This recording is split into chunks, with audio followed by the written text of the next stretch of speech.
I'm out here on the 2011 Chevy Malibu with the infamous no crank issue unless you disconnect the camshaft sensor in the front, which is the intake. So right now on my screen, I'm looking at the crankshaft position sensor hole. I already took it out. This is my oscillating camera.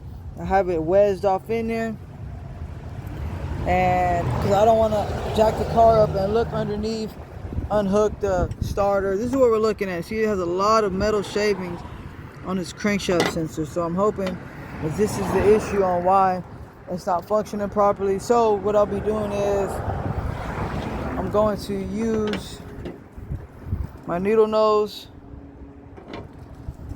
to put her back in the spot, and as you can see, I'll be showing where I'm going down to. I'll be fishing it right above the starter. I should come in the camera view here.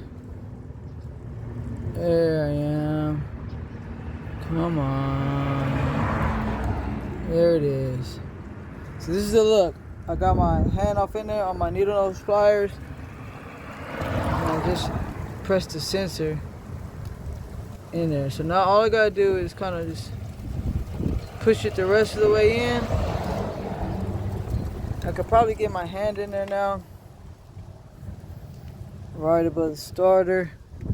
It's my fingers here. Actually rotate it just like that.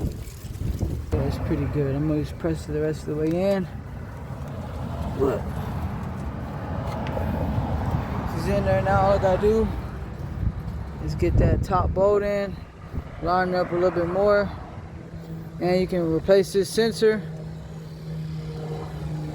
without ever jacking the car up or anything, as long as you have this camera.